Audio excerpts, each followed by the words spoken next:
टूट न जा।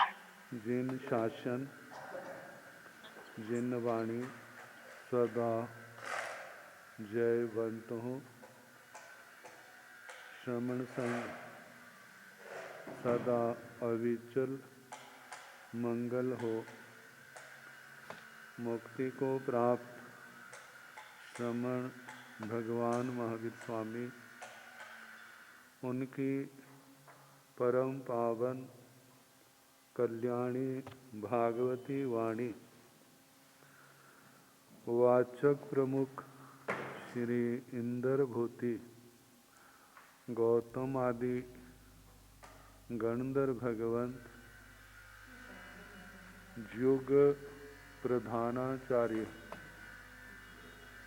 परम पूज्य श्री सुधर्मा स्वामी जी महाराज, उनकी परम पावन पाठ परंपरा वर्तमान आचार्य ध्यान योगी परम पूज्य श्री शिव मुनि जी महाराज एवं गुरुजन सबके पावन चरण सरोजों में मेरा अनंत अनंत बार वंदना नमस्कार। आगम परिषद में विराजमान वरिष्ठ मुनिराज,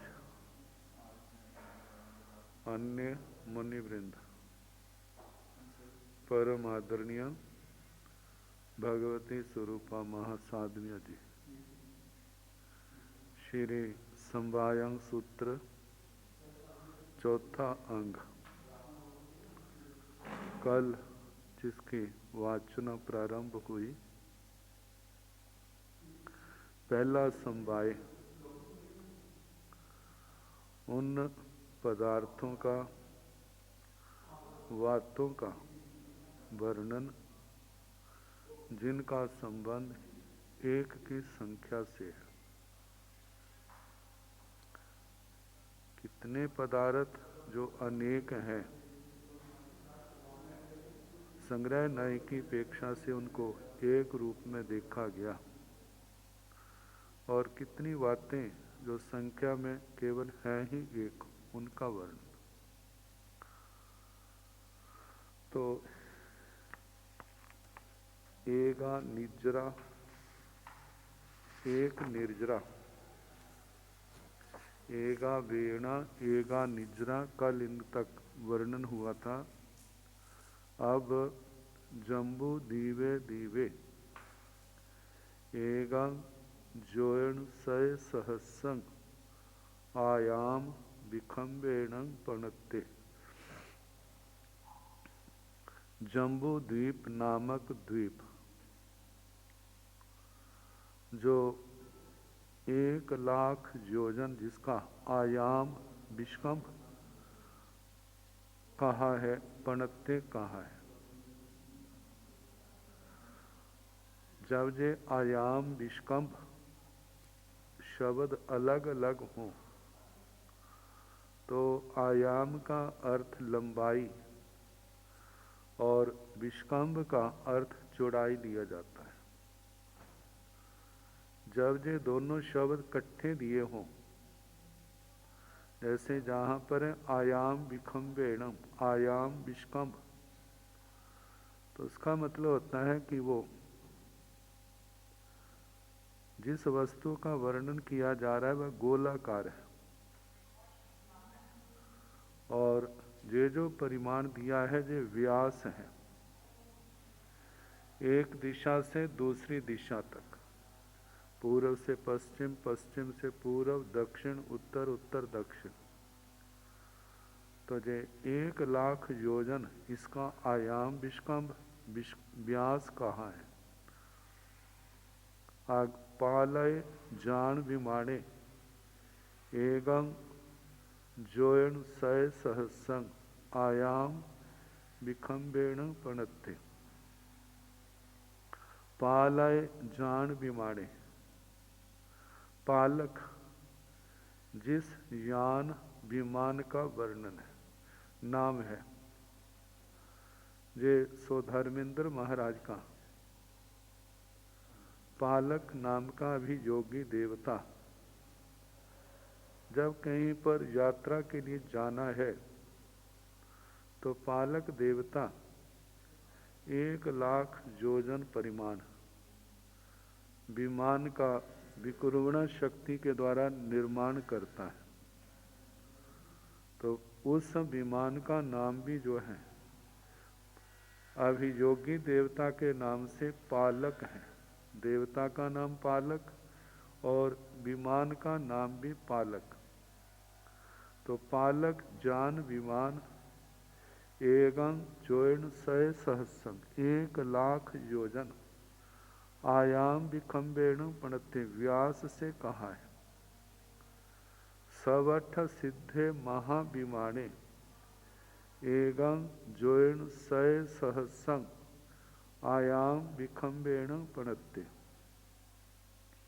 सवठ सिद्धे सर्वार्थ सिद्ध महाविमाने महाविमान एगं जोर्ण 100 सहस्रम 1,00,000 योजन आयाम विखम्बेणु पणते। आयाम विष्कम्भ से कहा है।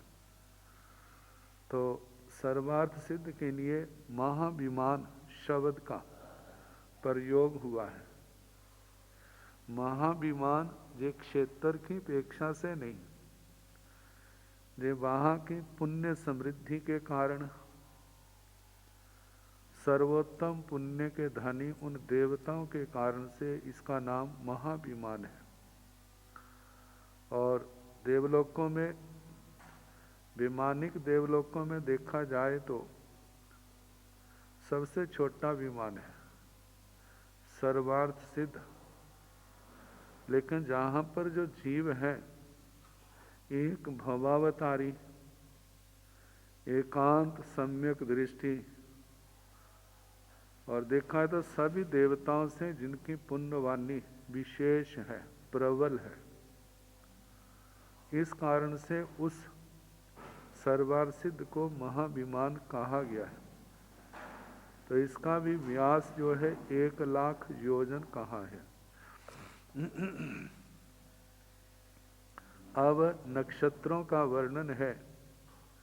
जो नक्षत्र केवल एक तारे वाले हैं, उन तारों की पहचान विशेष है कि, और उस पहचान से जाना जाता है कि ये तारा जो है, जो तारों से ज़्यादा उसका प्रकाश है, कि ये फलाना नक्षत्र है। अद्दा नखत्ते एक तारे पणते।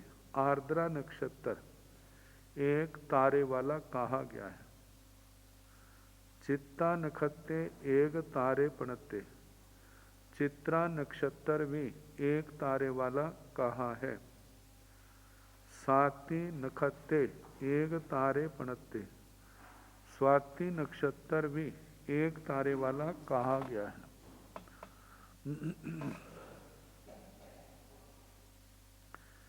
इमीसेण रयण पभाए पुड्भ्ये अथे गैयाण निरैयाण एगम पल्योवम ठीपणत्ता।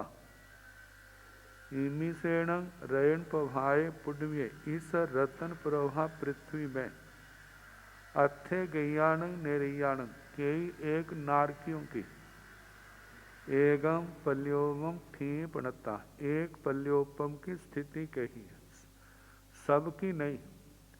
क्योंकि पहली नरक में कम से कम भाव स्थिति 10,000 वर्ष की है, और उत्कृष्ट जो है 1 सागरोपम की है।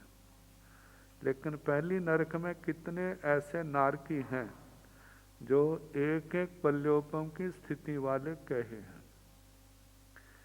इमीसेण रयण पभाए पुण्य निरैयाण उकोसेण एगं सागरोम ठीपणत्ता। इमीसेण रयण पभाए पुण्य, इस रतन प्रभा पृथ्वी में निरैयाण नारकियों की, उकोसेण उत्कृष्ट से, एगं सागरोम ठीपणत्ता, एक सागरोपम स्थिति कही है। रत्न प्रभा पहली नरक में जन्मने वाले नारकी जो हैं उनमें ज़्यादा से ज़्यादा आयु हो तो एक सागरोपम की है।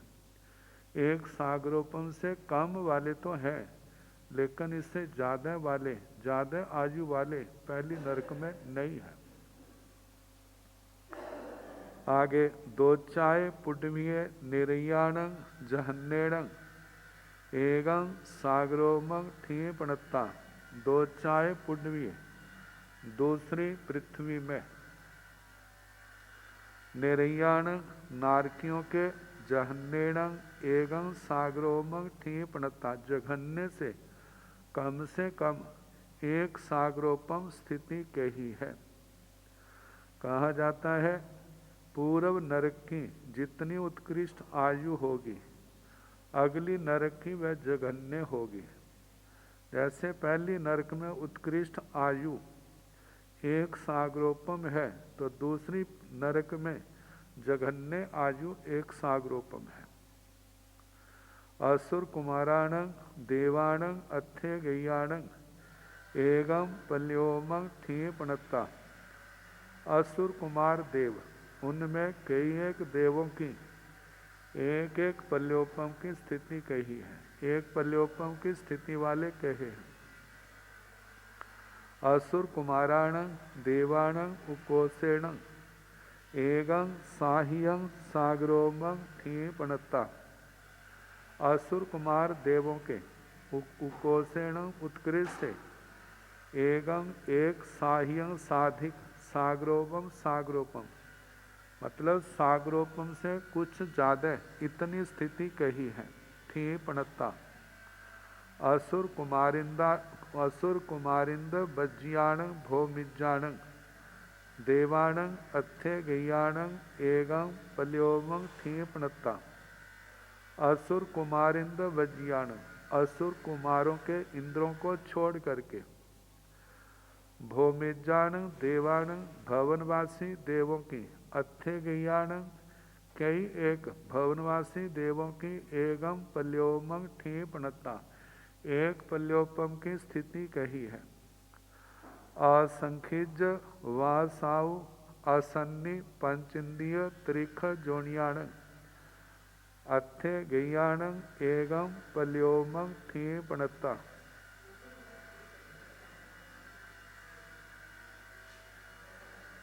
असंखिज वासाउ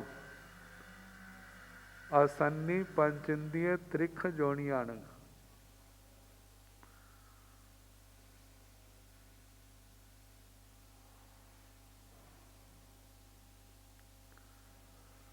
असंख्यात बरस की आयु वाले, जहाँ पर असन्नी शब्द लिखा है जो कि ठीक नहीं बैठता, तो अपने अनुसार ये शब्द जो है सन्नी आना चाहिए, क्योंकि असन्नी पंचेंद्रिय त्रयंच की आयु जलचरों की अपेक्षा से ज़्यादा करोड़ पूर्व कही है। स्थलचरों में 84,000 वर्ष, खेचरों में 72,000 वर्ष, उर्पुरों में 53,000 वर्ष और भुजपुरों में 42,000 वर्ष कही है। तो वे असंख्यात वर्ष आयु वाले असंगी पंचेंद्रिय त्रयंच नहीं होते, तो इसलिए संखिज और नहीं आना चाहिए। तो असंखिज वासाउ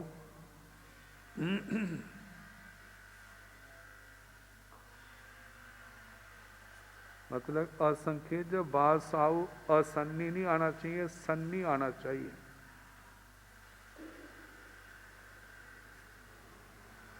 असंख्यात वर्ष की आयु वाले सन्नी पंचेंद्रिय त्रिख जोनियाणं संगी पंचेंद्रिय त्रयंच जोनिक उनकी अत्थे गैयाणं कई एक की एगम पल्योमं थी पणता, एक पल्योपम की स्थिति कही है।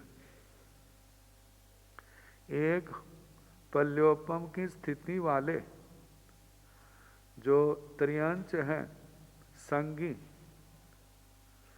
या तो हेमवय हिरण्यवय में वहाँ पर पाए जाते हैं, जाजे अवसर्पणी काल के तीसरे आर्य के प्रारंभ में और दूसरे आर्य के अंत में, उस समय एक पल्योपम की आयु वाले संगी पंचेंद्रिय त्रयंच संभव है, तो उनकी एक पल्योपम की स्थिति कही है। अब असंखिज वासाव गब वकंतीय सन्नी मनुष्याण अथे गैयाण एगम पल्योमं थी पणता, असंखिज वासाव गब वकंतीय मनुसन्नी मनुष्याण असंख्यात वर्ष की आयु वाले गर्भज, गब वकंतीय गर्भ व्युत्क्रांतिक गर्भ से उत्पन्न होने वाले, सन्नी मनुआणं संगी मनुष्यों के, अथे गैयाणं कई कई एक एगम पल्योमं थी पणता, एक पल्योपम की स्थिति कही है। इसका भी ऐसे कहना हेमवय हिरण्यवय में एक पल्योपम की स्थिति वाले पाए जाते हैं, और अवसर्पणी काल के दूसरे आर्य के अंत में और तीसरे आर्य के शुरू में एक एक पल्योपम की स्थिति के जुगलिए पाए जाते हैं। तो उस अपेक्षा से जो एक एक पल्योपम के कहे हैं। आगे बाणमंत्राण देवाण उकोसेण एगम पल्योमं ठी पणता, बाणव्यंतर देवों की उकोसेण उत्कृष्ट से एक पल्योपम की स्थिति कही है।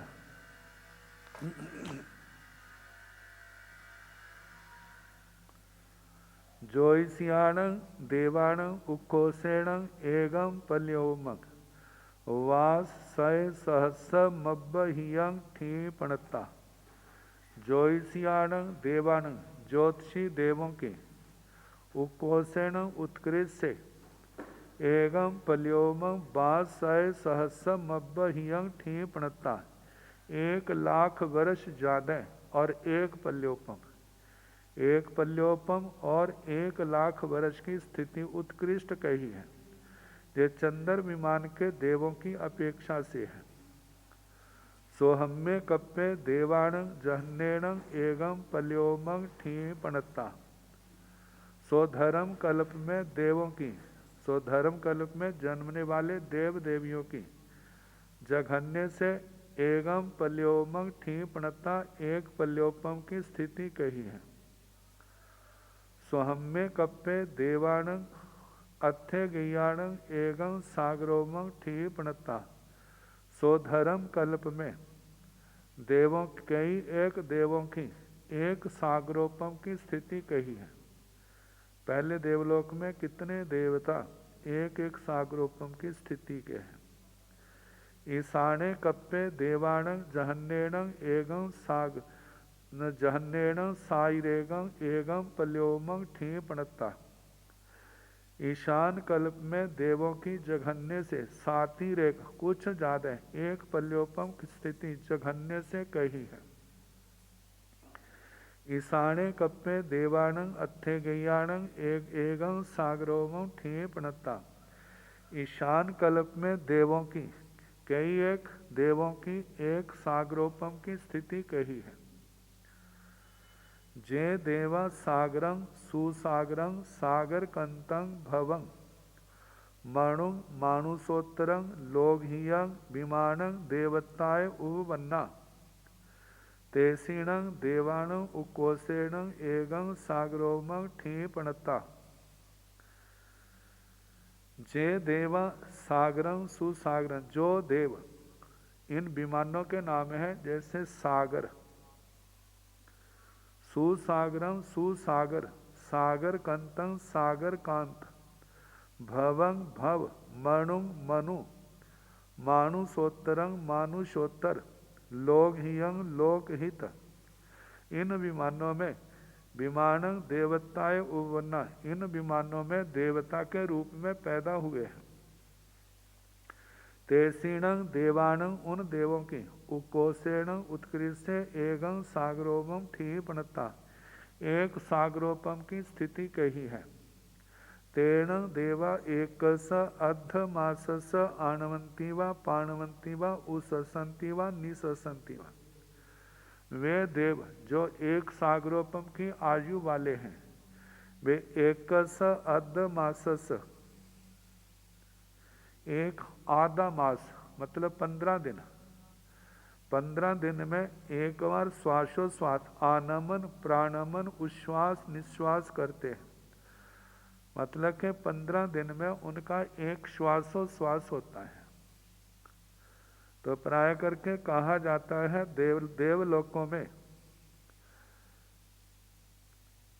जितने सागरोपम की आयु है उतने पक्षों का उनका श्वासोश्वास होता है। एक सागरोपम की आयु है तो एक पक्ष का श्वासोश्वास, 2 है तो 2, 33 है तो 33 पक्षों में एक श्वासोश्वास। और तेसीणं देवाणं एगस बासहस्स आहारठ्य समुपज्जय।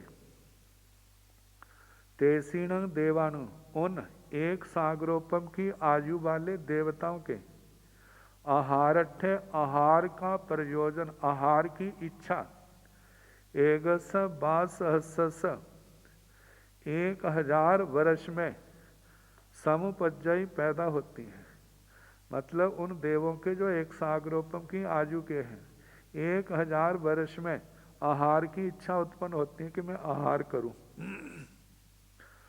संते गैया भव सिद्धिया जीवा जे एगेण भव गहनेण सिद्धि संति बुद्धि संति मुच्ची संति परिनिब्बा संति सब दुखान मंतं करी संति।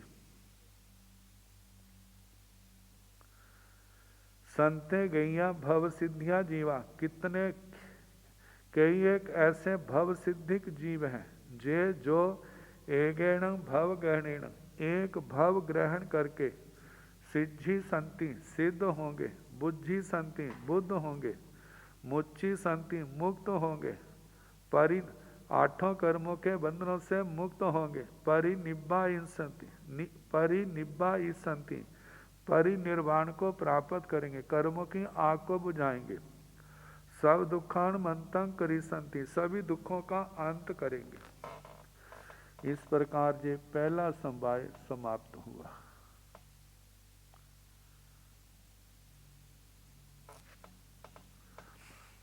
अब द्विस्थानक समवाय।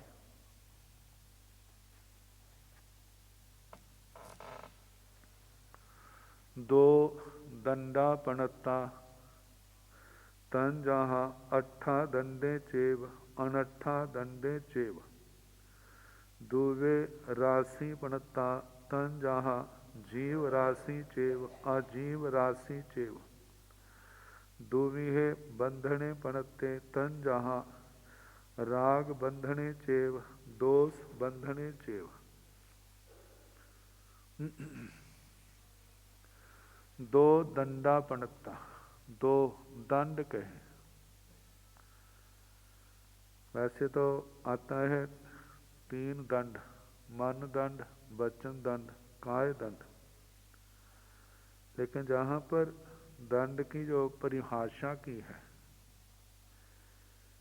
हिंसा आदि पाप रूप प्रवृत्ति को दंड कहते हैं। तो पाप में प्रवृत्ति करना, जब इसकी ये परिभाषा है दंड की, तो 2 प्रकार का दंड हमारे सामने आता है। तंजहा जैसे कि 8 दंडे चेव अनट्ठा दंडे चेव। एक दंड किसी प्रयोजन से दिया जाता है और एक दंड बिना प्रयोजन से दिया जाता है।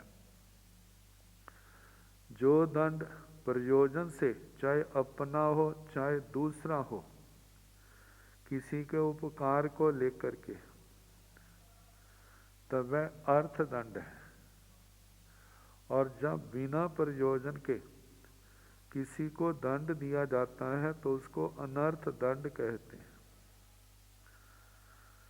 तो इनका वर्णन स्थानंग सूत्र में भी कितने स्थानों पर आया है, और श्री सूत्र कृतांग सूत्र के दूसरे स्कंद में, वहाँ पर दूसरा जो 13 क्रिया स्थान आए थे, वहाँ पर भी दंड का अनेक प्रकार का है, उसका वर्णन आया था। तो अर्थ दंड, अनर्थ दंड, इस प्रकार दंड के दो भेद। दुवे राशि पणता, दो राशियां कही है। तन जहाँ जैसे कि जीव राशि चिव, अजीव राशि चिव। जीव राशि और अजीव राशि, यदि हम 14 राजू लोक को बड़े ध्यान से देखें तो केवल मूल में दो ही पदार्थ दिखाई देंगे, जड़ और चेतन। कितने संसार में ऐसे मत हैं जिनका ऐसा कहना है कि चेतन ही चेतन इस संसार के अंदर है, अचेतन नाम की कोई चीज नहीं है। और कितने ऐसे भी हैं जो जड़ ही पदार्थ है, जड़ के अतिरिक्त और कोई पदार्थ नहीं है। तो जैसे चार्वाक आदि के पदार्थों के संयोग से चेतन पैदा होता है, फिर नष्ट हो जाता है संयोग के नष्ट होने पर। तो इन दोनों का निराकरण करने के लिए भगवान ने कहा ऐसा नहीं है, संसार के अंदर दो स्वतंत्र पदार्थ हैं, उनके अपने अपने धर्म हैं। तो उनमें एक जीव है और एक अजीव है। तो यदि केवल एक ही हो तो राशि नहीं बनती। राशि का मतलब ही होता है अनेक का समूह।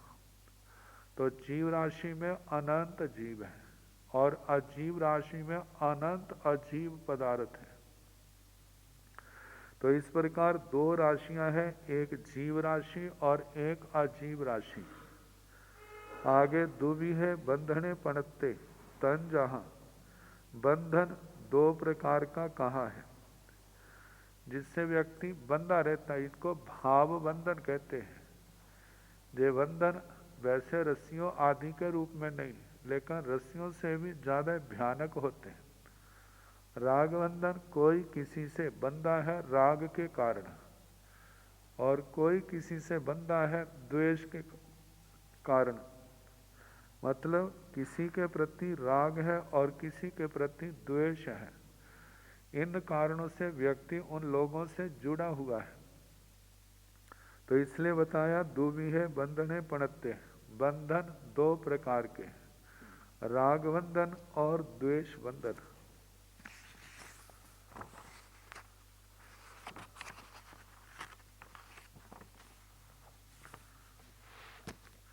आगे बे नक्षत्र जिनके दो दो तारे हैं। पुब्बा फागुनी नखत्ते दू तारे पणते, उत्तरा फागुनी नखत्ते दू तारे पणते, पुब्बा भाद्रवया नखत्ते दू तारे पणते, उत्तरा भाद्रवया नखत्ते दू तारे पणते। पुब्बा फागुनी नखत्ते दू तारे पणते, पूर्वा फाल्गुनी नक्षत्र दो तारों वाला कहा है। उत्तरा फाल्गुनी नक्षत्र दो तारे पणते, उत्तरा फाल्गुनी नक्षत्र भी दो तारों वाला कहा गया है। पुब्बा भाद्रवया नक्षत्र दो तारे पणते, पूर्वा भाद्रपदा नक्षत्र भी दो तारों वाला कहा गया है। उत्तरा भाद्रवया नक्षत्र दो तारे पणते, उत्तरा भाद्रप्रदा नक्षत्र भी दो तारों वाला कहा गया है।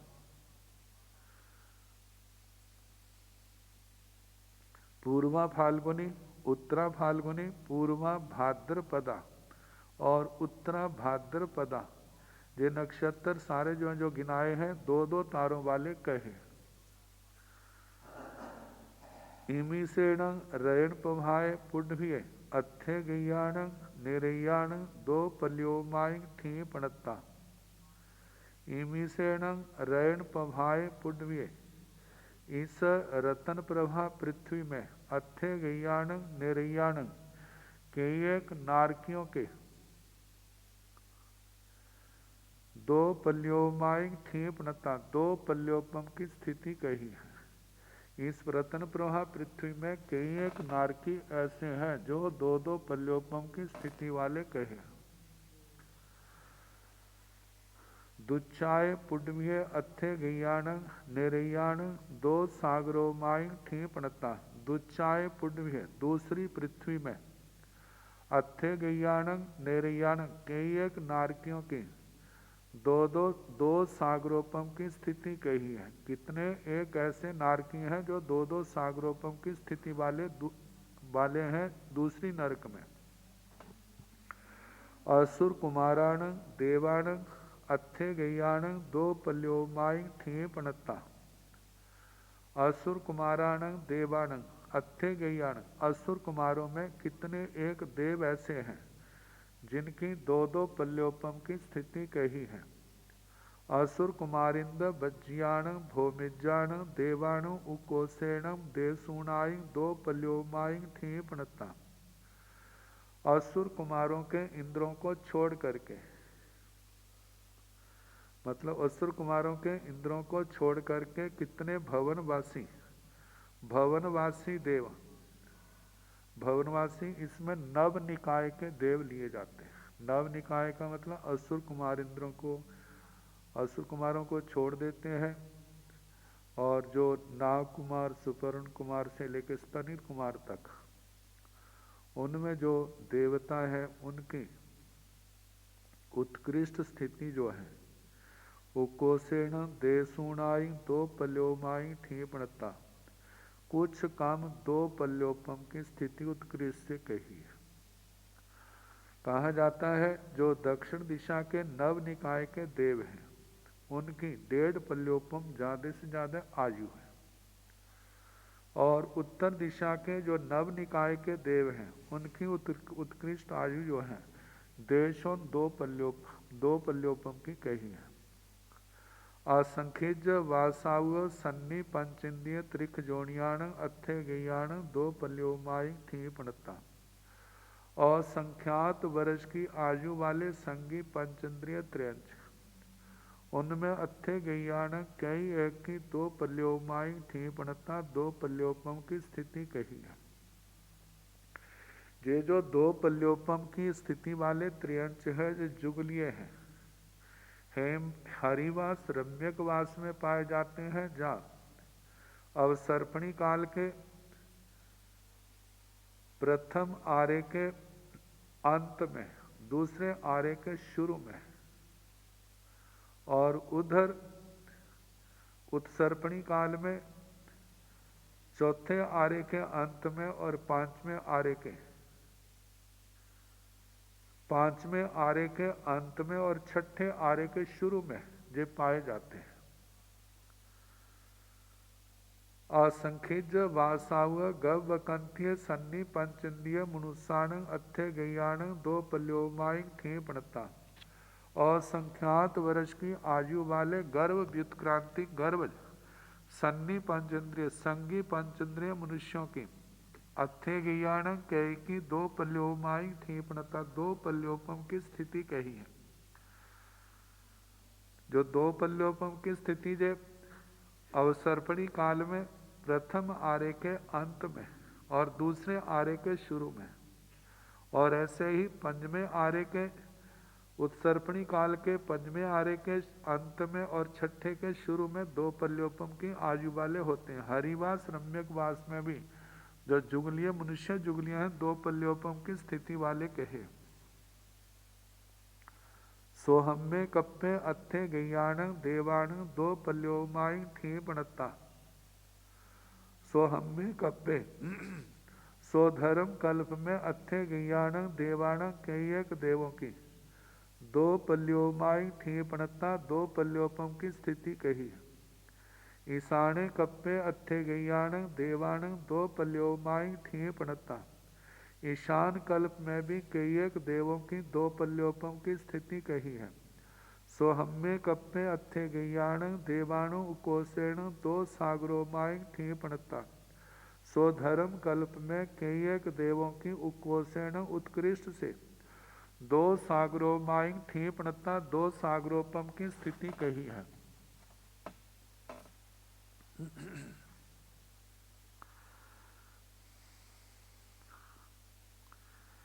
ईशाने कप्पे सोहम्मे कप्पे अत्थे गयाण देवाण उकोसेण दो सागरोमाई ठीपणता। ईशाने कप्पे देवाण उकोसेण साहियाई दो सागरोमाई ठीपणता। सो धर्म कल्प में कई एक देवों की उत्कृष्ट से दो सागरोपम की स्थिति कही है। ईशान कल्प में देवों की उत्कृष्ट से साधिक दो सागरोपम की स्थिति कही है। दो सागरोपम जाझेरे दो सागरोपम से कुछ ज्यादा दूसरे देवलोक में उत्कृष्ट स्थिति है।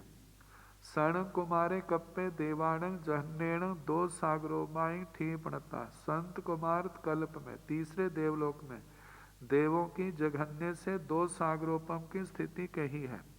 माहिंद्र कप्पे देवाण जहन्नेण साहियाई दो सागरोमाई ठीपणता। महिंदर कल्प में देवों की जघन्य से साधिक दो सागरोपम की स्थिति की है। चौथे देवलोक में दो सागरोपम से कुछ ज्यादा वहां देवों की स्थिति कही है। जय देवा शुभं शुभ कंतं शुभ वर्णं शुभ गंधं शुभ लेसं शुभ फासं सोहम बडिंसगं विमानं देवताय उवन्ना। तेसीण देवाण उकोसेण दो सागरोमाई ठीपणता। तेण देवा तोन अदमासाण आणवंती वा पाणवंती वा ऊससंति वा निससंति वा। तेसीण देवाण दोहिं वा सहस्रें आहारठ्य समुपज्जय। जे देवा जो देव शुभं शुभ विमान इस नाम के विमान में शुभ कंतम शुभ कांत शुभ वर्णम शुभ वर्ण शुभ गंधम शुभ गंध शुभ लेसम शुभ लेश्य शुभ फासम शुभ स्पर्श सोहम बडिंसगम सो धर्मावतंसक। इन विमानन देवता इन विमानों में देवता के रूप में उवन्ना उत्पन्न हुए। तेसीण देवाण उकोसेण उन देवताओं की उत्कृष्ट से दो सागरों माई ठीपणता दो सागरोपम की स्थिति कही है। तेण देवा दोनह अर्धमासाण आणवंती वा पाणवंती वा उससंती वा निससंती वा। वे देव जो दो दो सागरोपम की आयु वाले हैं उनका श्वासोश्वास दोनह अर्धमासन दो अर्धमास मतलब एक महीने में एक बार उनका श्वासोश्वास होता है। तेसीण देवाणु दोहिं बासहस्रें आहारठ्य समुपजय। वे देव जो दो सागरोपम की आयु वाले हैं उनके 2000 वर्ष के बाद आहार की इच्छा पैदा होती है। अत्थे गैया भव सिद्धिया जीवा जे दोहिं भव गहने हिं सिद्धि संति बुद्धि संति मुच्ची संति परिनिब्बाई संति सब दुखान मंतं करी संति। कितने एक भव सिद्धिक जीव ऐसे हैं जे जो दोहिं भव गहने दो भव ग्रहण करके सिद्धि संति सिद्ध होंगे बुद्धि संति बुद्ध होंगे मुच्ची संति मुक्त होंगे परिनिब्बाई संति परिनिर्वाण को प्राप्त करेंगे। सब दुखान्वंतं करी संति सभी दुखों का अंत करेंगे।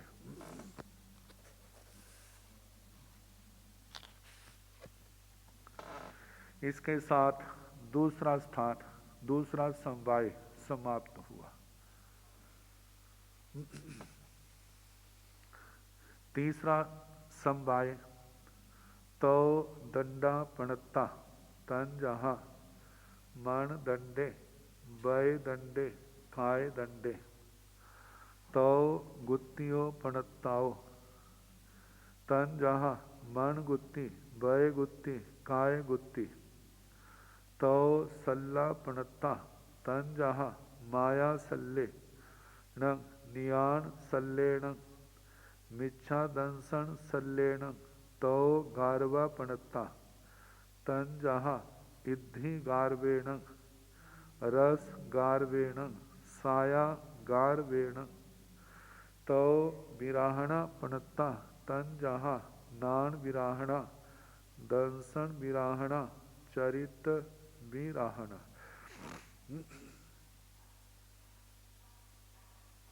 तो दंडा पणता तीन दंड कहे तन जहाँ जैसे कि मन दंडे वय दंडे काय दंडे मन दंड वचन दंड काय दंड। पिछले सूत्र में 2 प्रकार का दंड कहा था, जहाँ पर 3 प्रकार का कहा है।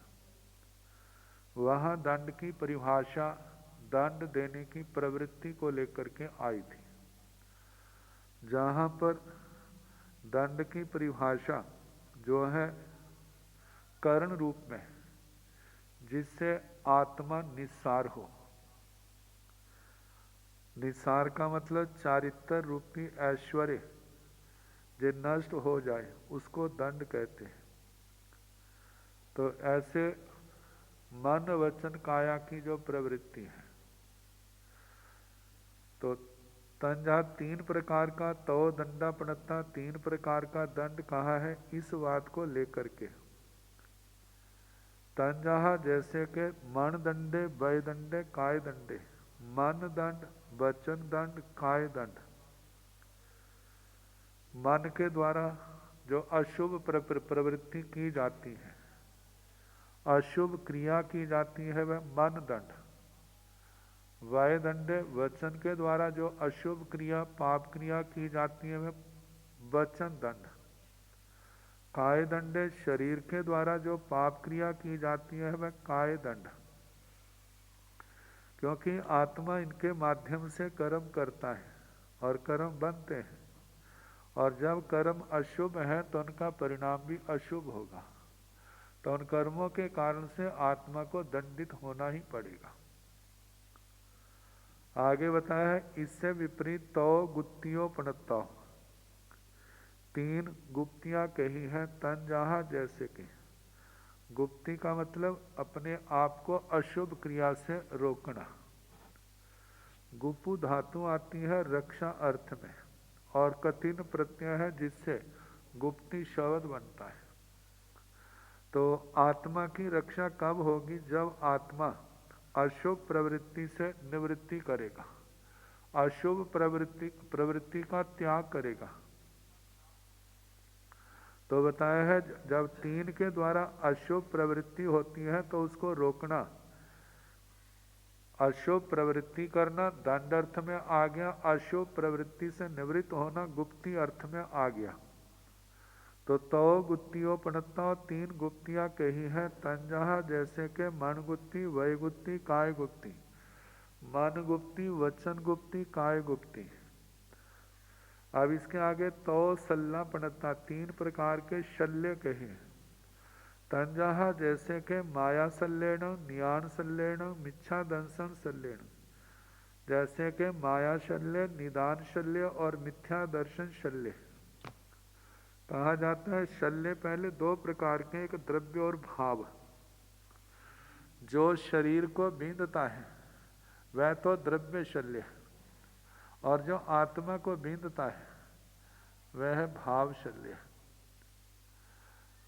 द्रव्य शल्य यदि शरीर को लग जाता है, पैर आदि में, शरीर आदि में, तो असमाधि पैदा हो जाती है, चलना रुक जाता है।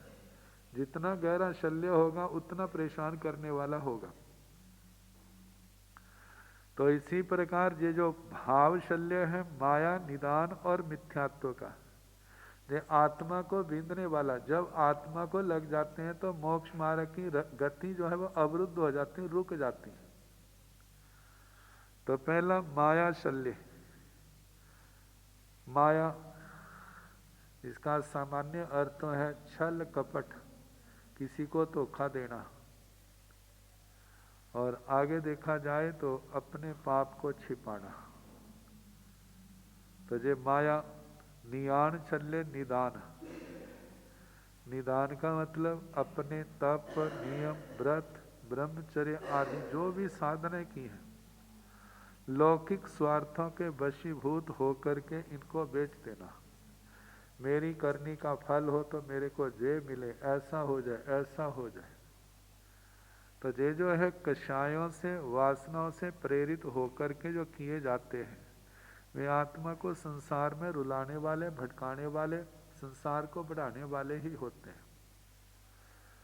भगवान तो जहाँ तक कहते हैं कि ये भी संकल्प नहीं करना कि मैं साधु बनूं, श्रावक बनूं, सम्यक दृष्टि बनूं। कहा जाता है कि ऐसा जब भावना करते हैं तो वहीं तक रुक जाता है, उस जन्म में उससे आगे नहीं बढ़ सकता जो इन्होंने सोचा था। और यदि हम इन शल्यों से रहित संयम पालन करते हैं तो उसका परिणाम भी यही है कि कर्म क्षय होने, और जिसने निदान नहीं किया तो वो उस भाव में भी सब कर्म क्लेशों को, कर्मों के बंधनों को तोड़ करके मोक्ष में जा सकता है। दशाश्व स्कंद के 9वीं 10वीं दशा में बड़े विस्तार के साथ इसका वर्णन किया गया है। तो पहला शल्य माया है, दूसरा निदान है, और तीसरा है मिथ्या दर्शन शल्येन मिथ्या दर्शन शल्य। मिथ्या का मतलब गलत, दर्शन का मतलब जहाँ विश्वास, और शल्य शल्य झूठे विश्वास जो है, जिन वाणी से विपरीत, निर्ग्रंथ प्रवचन से विपरीत जो विश्वास है वे शल्य के समान है। तो इसलिए कहा जे तीसरा शल्य मिथ्या दर्शन शल्य। तो गारवापणता 3 प्रकार के गौरव कहे। गौरव अपने आप को बड़ा समझना, अभिमान से ग्रस्त होना। तो कहा कि जिसके कारण से ये भी असमाधि का कारण है। मानो कोई गौरव इस दोष से ग्रस्त है, कहीं पर सम्मान नहीं होता है तो अपमान महसूस करता है, फिर परेशान हो जाता है। ज्यादा मिलता है तो भी अब फूला नहीं समाता। जब उसका वैसा सम्मान नहीं होता तो फिर एकदम आरत ध्यान, रुद्र ध्यान से ग्रस्त हो जाता है। तो कहा ये भी मोक्ष मार्ग में बाधक है। तो 3 गौरव कहे हैं तंजहा, जैसे कि रिद्धि गारवे, रिद्धि गौरव। रिद्धि गौरव संसार की रिद्धि को पा करके अभिमान ग्रस्त होना। रस गार्वेण, रस गार्व, रसीले पदार्थों के प्राप्त होने पर गौरव का अनुभव करना। साया गार्वेण, साता गौरव। साता गौरव, साता की अधिकता है तो उसको लेकर के गौरव का अनुभव करना। तो इसके संबंध में कहा है अभिमान, लोभ आदि के द्वारा अपनी आत्मा को गुरुजा बाहरी बनाने को गौरव कहते हैं। रिद्धि, वैभव आदि के द्वारा अपने आप को गौरवशाली मानना रिद्धि गौरव है। घी, दूध, मिष्ट आदि रसों के खाए बिना मैं नहीं रह सकता, अतः उनके खाने पीने में गौरव का अनुभव करना। उनके प्राप्त होने से अभिमान करना रस गौरव कहलाता है। मेरे से ये परिसय उपसर्ग आदि नहीं सहे जाते, मैं सर्दी गर्मी की बाधा नहीं सह सकता। इस प्रकार के अपने सुखशीलता को प्रकट करना। साता प्राप्त होने पर अहंकार करना, ये साता गौरव। तो तीनों गौरव क्या है? समाधि में बाधक है। तो विराहना पणता, 3 प्रकार की विराधना कही है। तन जहाँ जैसे के नान विराहना, दंसन विराहना, चरित्र विराहना, ज्ञान विराधना, दर्शन विराधना, चारित्र विराधना। नान विराहना ज्ञान की विराधना, जो 14 ज्ञान के दोष कहे हैं उनका सेवन करना, उनसे नहीं बचना। दूसरा दंसन विराहना, सम्यक्तों में दोष लगाना, निर्ग्रंथ प्रवचन के प्रति शंका, कांक्षा, विचिकित्सा आदि दोषों का सेवन करना। चरित्र विराहना, चारित्र विराधना, महाव्रतों में रात्रि भोजन के त्याग में 5 समिति 3 गुप्ती का पालन करने में दोष लगाना, ये चारित्र विराधना। तो इस प्रकार विराधना के 3 प्रकार के हैं। अब इसके आगे 3-3 तारों वाले नक्षत्र और आगे जो वर्णन आएगा कल जैसे समय होगा कराने का प्रयास किया जाएगा। अब थोड़ी देर हम जो 9 तत्व सुनाया जा रहा है, 9 तत्वों में संबर द्वार और 22 परिसर है।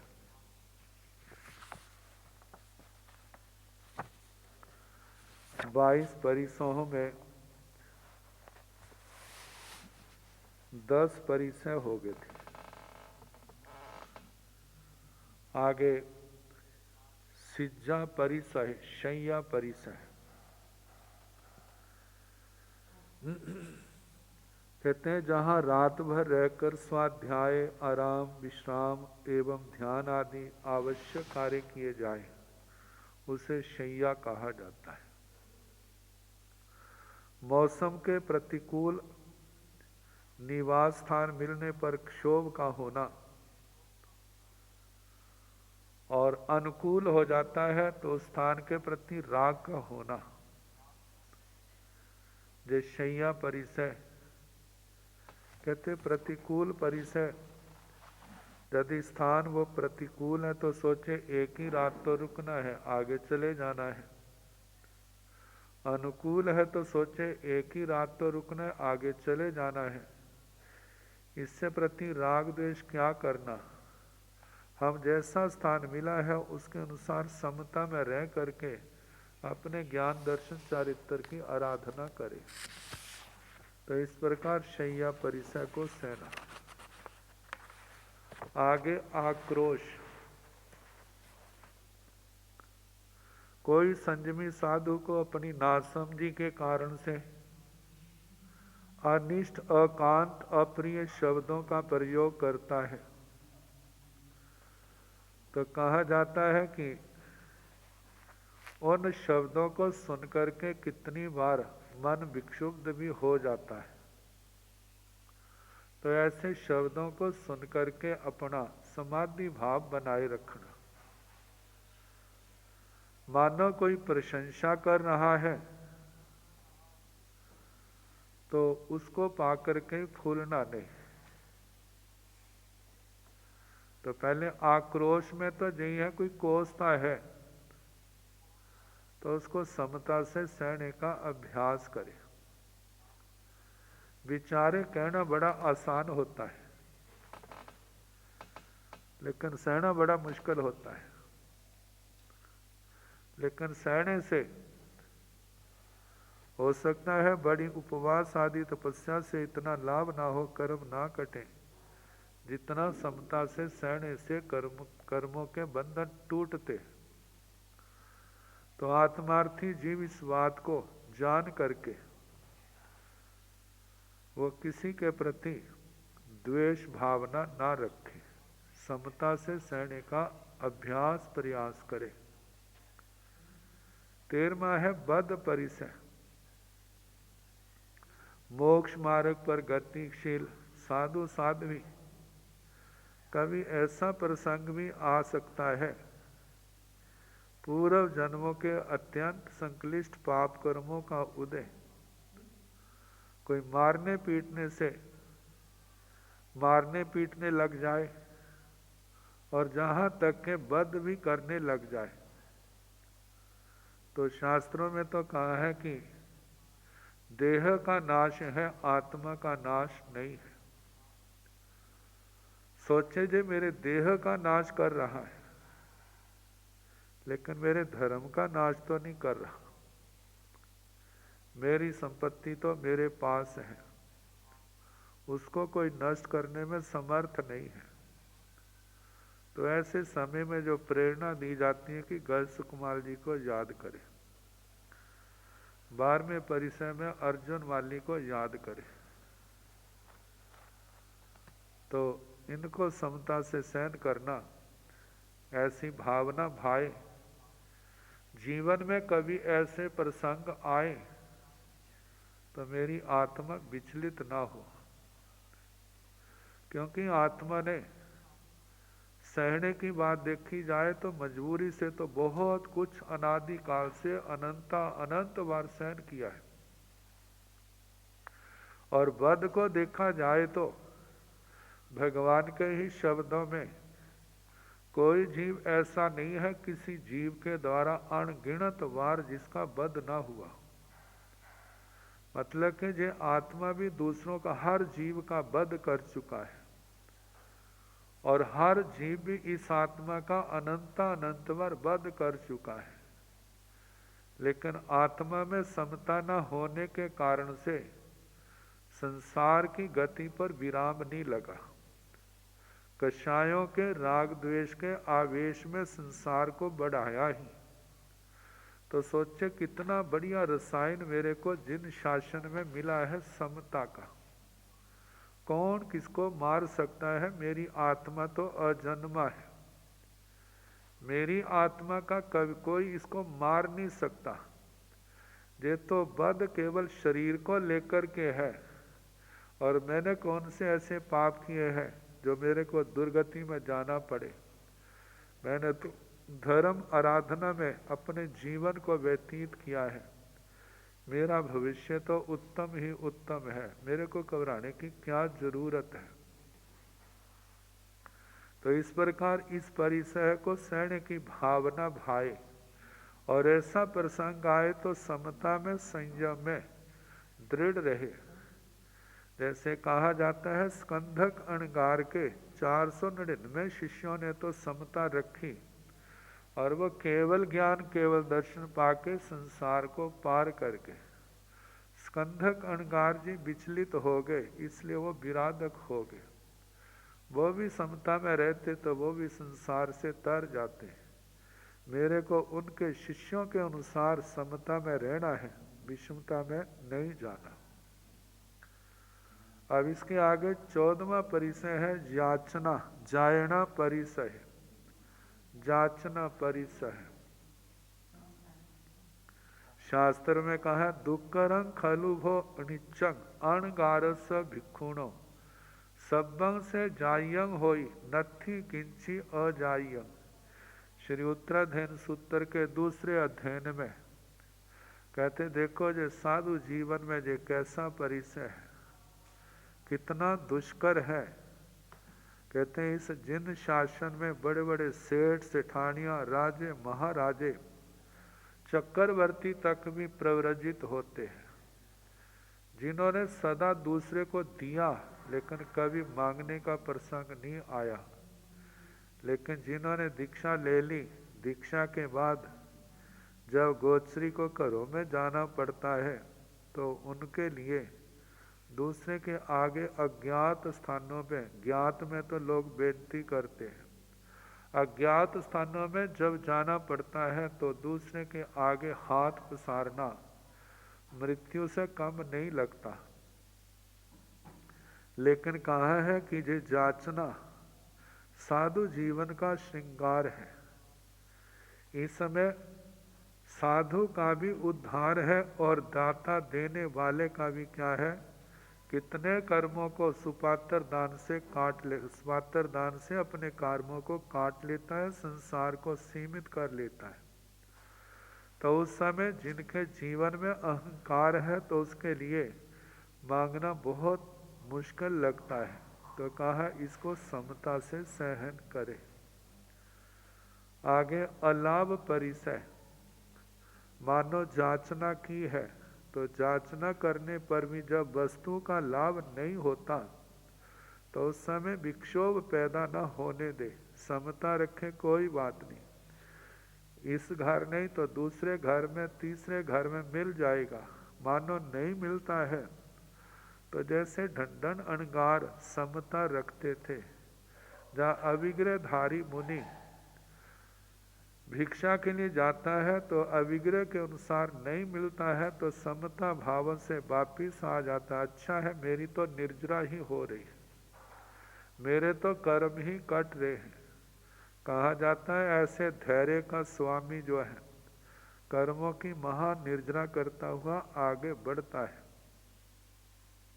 आगे रोग परिसय, मानो शरीर में कभी रोग आ गए हैं तो कहा जाता है जिन कल्प में तो प्रतिमाधारी तो उस रोग को समता से सहन करते हैं, उपचार आदि का सेवन नहीं करते, औषधि आदि का सेवन नहीं करते, लेकिन स्थविर कल्प जो संग में रहने वाले हैं वह अपनी मर्यादा के अनुसार औषधि आदि का सेवन कर लेते हैं। उपचार में जहाँ कहीं दोष लगा हो, जब स्वस्थ हो जाते हैं तो अपनी आलोचना प्रायश्चित के द्वारा शुद्धिकरण कर लेते हैं। मानो कभी योग्य उपचार नहीं मिलता है तो उस समय समता में रहे, लेकिन आर ध्यान ना करे, रौद्र ध्यान में ना आए, मेरा कोई ध्यान नहीं रखता है। कहते समता भाव ऐसा अमृत है जो आत्मा के जन्म जन्म के रोगों को नष्ट करने वाला है। संत कुमार राज ऋषि का कितना बड़ा दृष्टांत हमारे सामने आता है, लेकिन इतना बल धैर्य सबके अंदर नहीं होता, लेकिन पैदा भी तो हमें ही करना है, क्योंकि बिना अभ्यास के पैदा नहीं होता। तो इस प्रकार जो 16 परिसहों का वर्णन हुआ, अब इसके आगे 6 परिसय और है, तो फिर आगे जैसे समय होगा कराने का प्रयास किया जाए।